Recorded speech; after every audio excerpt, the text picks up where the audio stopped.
Have you ever stopped to listen to the sound of $100 million vanishing in an instant? It isn't a loud noise. It isn't an explosion, a bank alarm, or a desperate shout echoing through a marble hallway. It is the absolute, deafening silence of a fountain pen, a vintage Mont Blanc filled with midnight blue ink, refusing to touch paper at the exact moment everyone in the room expected it to sign away a life's work. On that cold, sterile Christmas Eve, the air in my dining room was thick with the scent of polished mahogany, expensive cigars, and the distinct, unmistakable stench of a betrayal they chose to call convenience. My children didn't want my embrace. They didn't want my blessing or the hard-earned wisdom I had gathered over 5 decades of market warfare. They wanted my signature on a power of attorney that would effectively turn me into a ghost within my own story. They looked at me, a 60-year-old man in an impeccably tailored pinstripe suit, and they didn't see their father. They saw a depreciating asset. They saw a relic of a previous economic cycle that needed to be liquidated for the sake of their own immediate, unearned consumption. They forgot the most basic lesson I ever learned in the trenches of the financial world. The real value of an asset isn't what you see on the surface, but what you understand about the cycles that govern the world. If you have ever felt like the people closest to you were just waiting for you to stumble so they could inherit the fruits of your labor, comment the word justice right now. I am going to tell you exactly how I turned their blind, unearned greed into the most brutal financial lesson they will ever receive. This is not just a story of a family feud.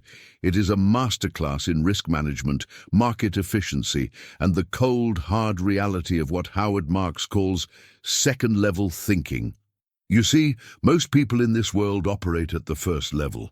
They see a situation and react to the obvious. But if you want to be a titan, you must look at what everyone else is seeing and ask yourself, and then what? The table was set with the finest crystal that decades of hard labor could buy. Marcus, my eldest son, the entrepreneur who never had to face a day of real recession or a margin call, wore a $50,000 watch I had gifted him upon completing his MBA. He cleared his throat, not to offer a toast of gratitude for the life I provided, but to execute what he believed was a masterstroke of corporate takeover. "Dad, the company needs agility," he said, his voice dripping with a fake, practiced empathy. "You deserve to rest, perhaps in a specialized facility where they can truly look after your needs." He slid the document across the table like a predator offering a trap. It was an interment plan disguised as succession planning. They treated me like an old building ready for demolition, completely ignoring the fact that I am the architect who built the entire city they live in. They saw the pendulum of my life reaching what they thought was the extreme of old age, but they forgot the most important thing Howard Marks ever taught. The pendulum always swings back with equal, if not greater, force. To understand my coldness that night, you need to understand how I built my alpha. I wasn't born into this wealth.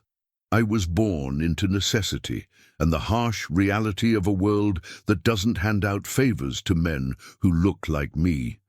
While other young men of my generation were seeking immediate gratification and chasing the latest trends, I decided to master the system of arbitrage that rules the global markets. I looked for opportunities where no one else was willing to look.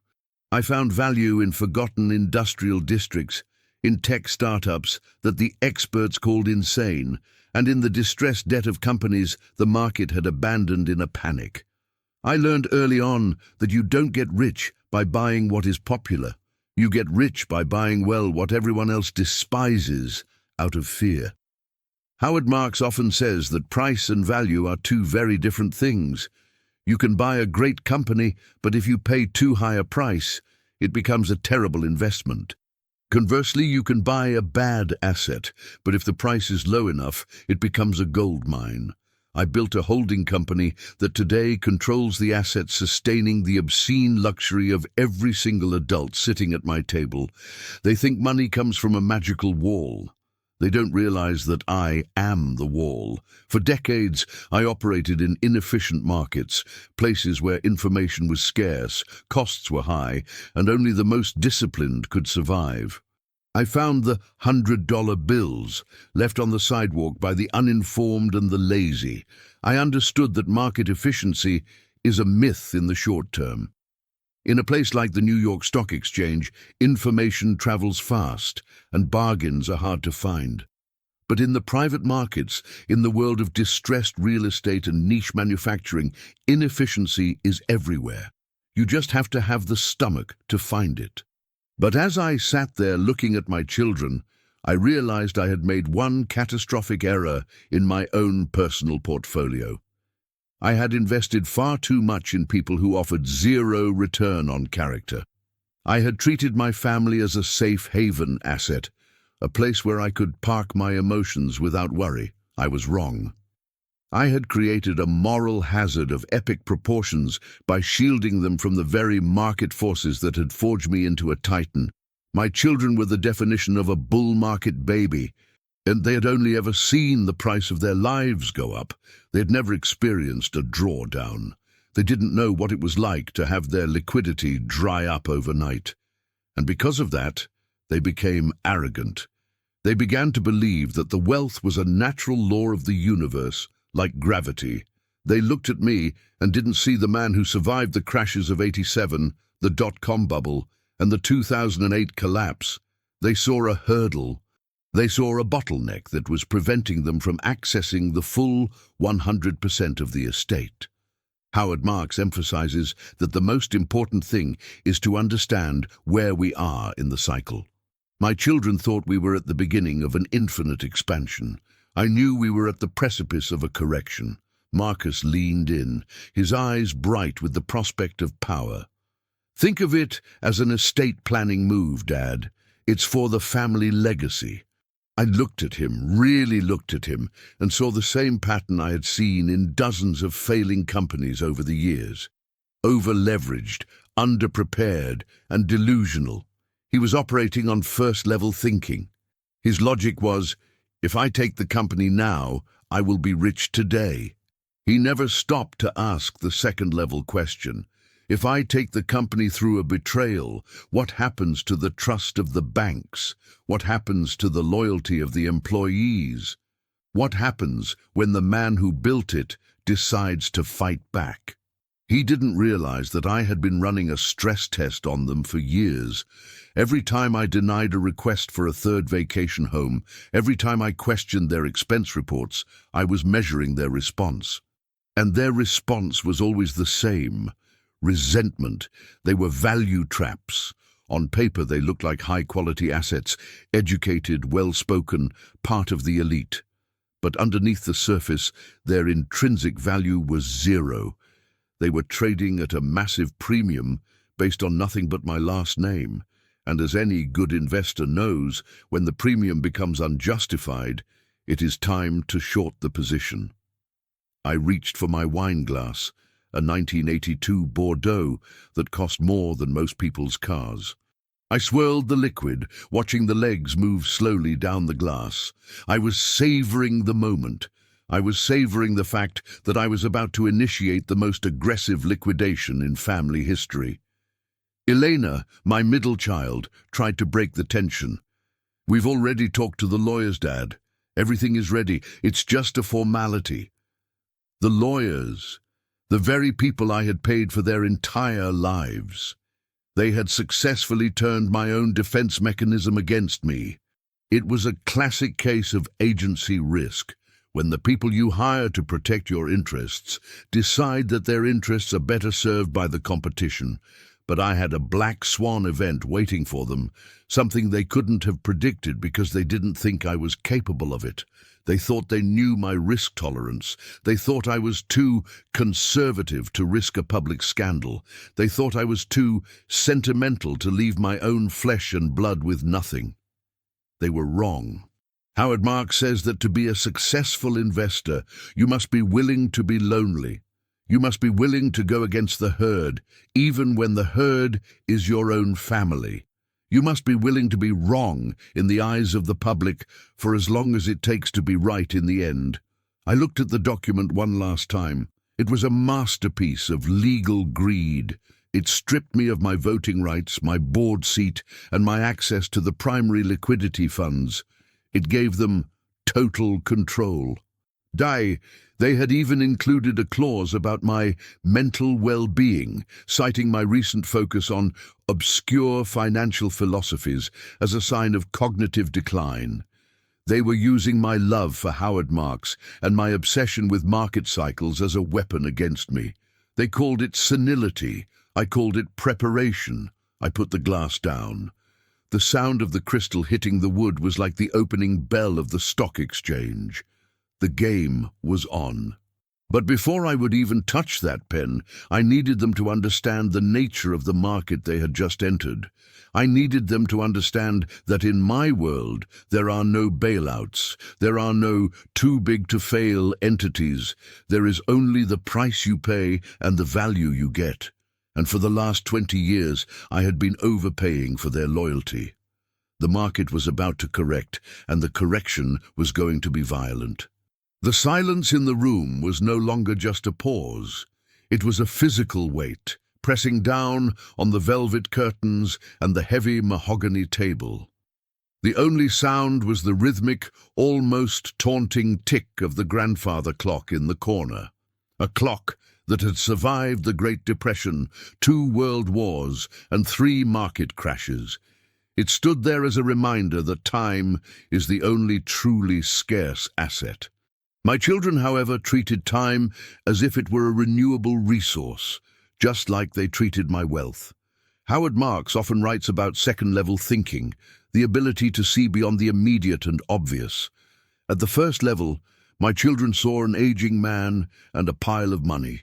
At the second level, I saw a systemic failure of character that was threatening the very structural integrity of everything I had built. I looked at Marcus, my firstborn, who was still holding that gold-plated fountain pen as if it were a scepter. He was the quintessential bull market baby. He had grown up in an era of cheap credit and infinite bailouts, believing that success was a default setting rather than a hard-won exception. He didn't understand that the higher a market climbs without a foundation of real value, the more violent the eventual correction will be. "You mentioned the family legacy, Marcus," I said, my voice echoing with a cold, resonant authority. "But let's talk about the silent audit I conducted over the last 6 months. Because while you were busy scouting luxury retirement homes to park me in, I was scouting the true nature of your soul through the lens of a balance sheet." The blood drained from his face, leaving a grey shadow under his expensive tan. Howard Marks emphasizes that the most important thing for an investor is to be a detective, to find the truth buried in the footnotes and the hidden liabilities that the crowd chooses to ignore. For years, I had ignored the footnotes of my own family. I had allowed my love as a father to cloud my judgment as a fiduciary. I had created a moral hazard by shielding them from the consequences of their own actions. But 6 months ago, the pendulum reached its extreme, and I decided to act. I didn't use the accountants from our family office. Those men were too loyal to the status quo and the future inheritance they hoped to manage. Instead, I brought in an external forensic team, a group of men who specialize in unearthing the toxic assets that people try to hide in offshore jurisdictions. "I know about the offshore accounts in the Seychelles, Marcus," I continued, each word a hammer blow. "I know about the $14 million you diverted from the infrastructure fund to cover your losses in that algorithmic trading scam." He tried to stammer a response, something about liquidity management, but I held up a finger, silencing him instantly. "Marx warns us about the irrational exuberance of a market that thinks it can beat the cycles. You thought you were a genius because you were riding a wave of capital you didn't earn. You took a massive unhedged bet on your own brilliance. And when the tide went out, Marcus, you were the one swimming naked. You didn't just lose money. You violated the most sacred trust in finance, the fiduciary duty to the principal. In my world, that isn't just a mistake. It's a liquidation event. I turned my gaze to Elena, who was sitting rigid, her knuckles white as she gripped her wine glass. She was the socialite titan, a woman who had mastered the art of status arbitrage. She used the family name to buy influence, trading on a premium that she had done nothing to justify. Howard Marks explains that price and value are two very different things, and Elena's price was far, far higher than her actual value.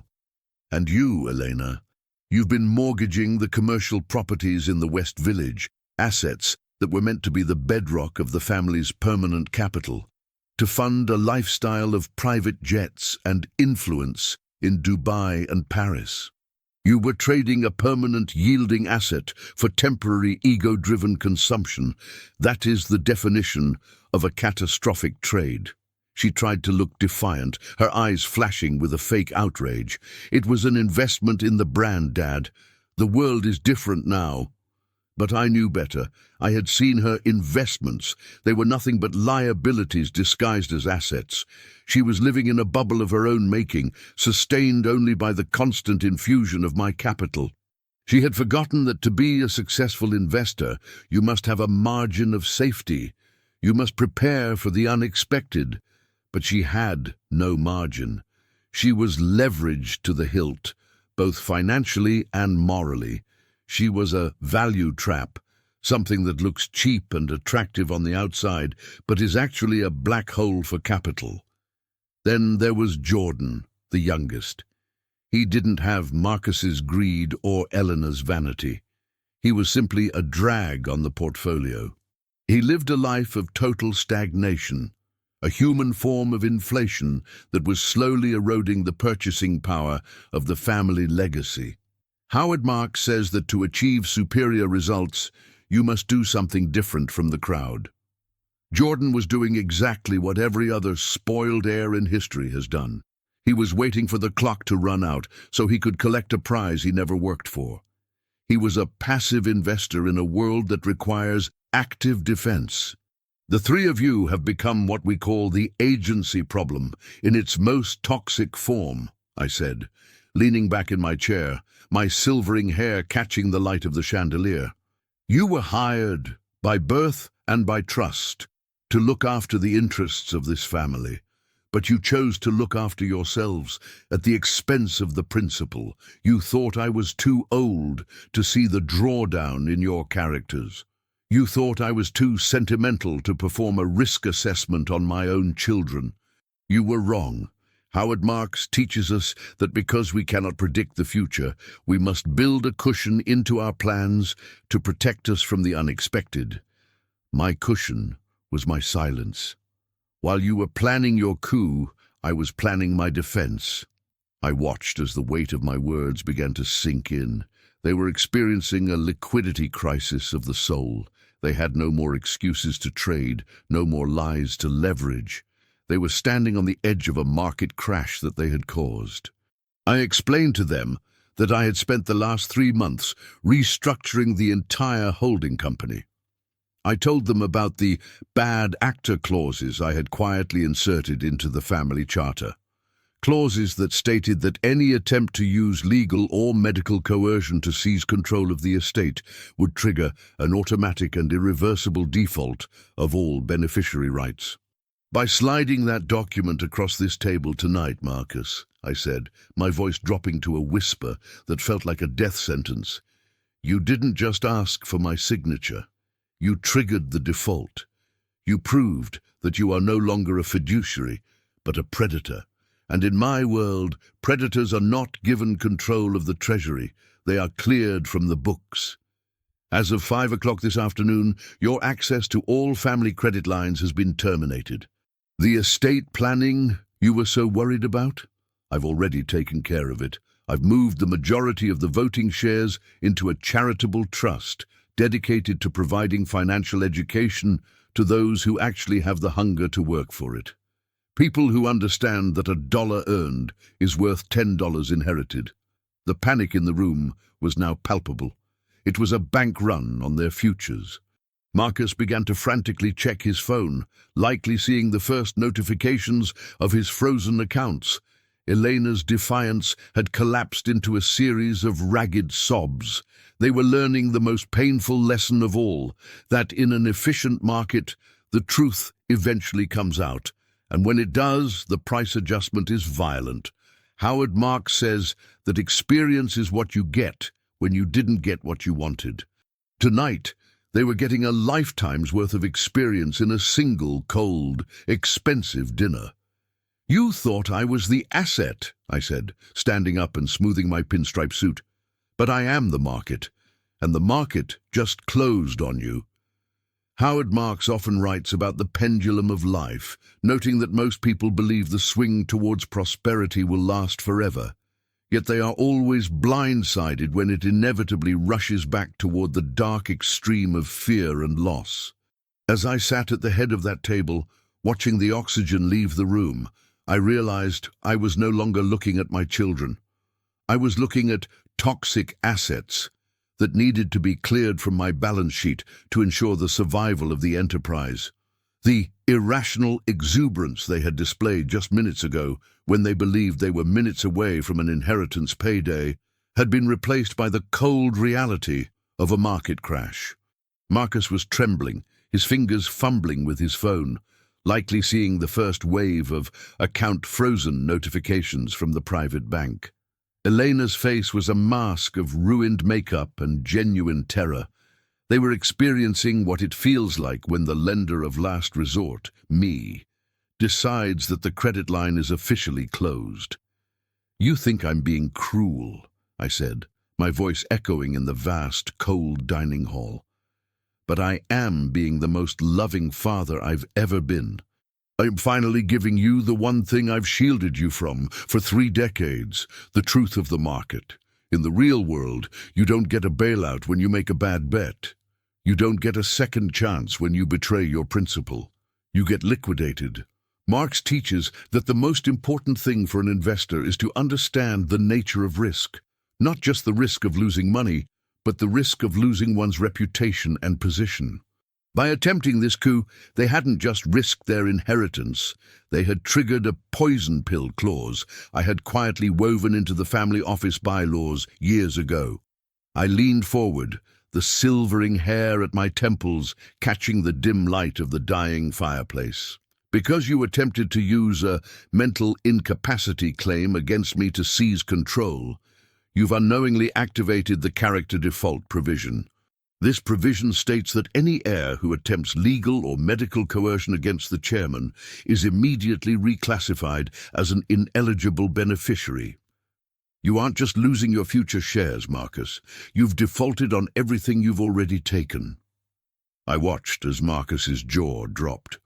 He had always been the one to pride himself on reading the fine print, yet he had missed the most important clause of his life. He had been so focused on the potential upside that he had completely ignored the downside risk. "Marcus," I said, looking at my firstborn, "the Ferrari 812, the penthouse in Tribeca, the seat on the charity board, they are all technically owned by the holding company's subsidiary, and the holding company just issued a repossession notice. You have 48 hours to vacate. I've already instructed the security team to change the codes. You'll find your personal effects in a storage unit in New Jersey. The lease on that unit is paid for 1 month. After that, Marcus, you'll have to find a way to generate your own cash flow." Marcus tried to shout, to call me a monster, but the words wouldn't come. He was a man who had never lived a day without a safety net, and I had just cut the ropes. I turned to Elena. "And Elena, the investment fund you've been using as your personal piggy bank to fund your influencer lifestyle has been shut down. The forensic audit uncovered $3 million in illegal mortgages you took out against family-owned commercial properties in the West Village.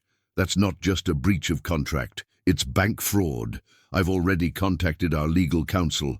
I won't press charges, but I won't pay for your defense either. You'll have to find a way to explain those status symbols to a judge without my checkbook to protect you." She began to sob, but it wasn't the sob of a daughter who loved her father. It was the sob of a socialite who had just lost her audience. She was a bubble that had finally burst, and as Howard Marks says, there is nothing as quiet as a bubble that has already popped. Then there was Jordan. I looked at the youngest, the one who had stayed silent, hoping to fly under the radar. "Jordan, you thought that by doing nothing you were safe, but in a stagnant economy, the person who doesn't grow is the one who is left behind. You are a non-performing asset. I have set aside a minimal survival fund for you, a basic monthly stipend that will cover a studio apartment and groceries. It's a floor for your life, but it has no ceiling. Udi, if you want a better life, you will have to learn what I learned, that you get rich by buying well and working harder than the person next to you." I stood up, adjusting my dark, tailored pinstripe suit, feeling the silent power and control return to the room. I signaled to the security team I had brought in, men who were impeccably dressed in dark suits, loyal only to the paycheck I provided, not the bloodline I shared. "It's time for you to leave," I said. "This house is no longer a playground for the ungrateful.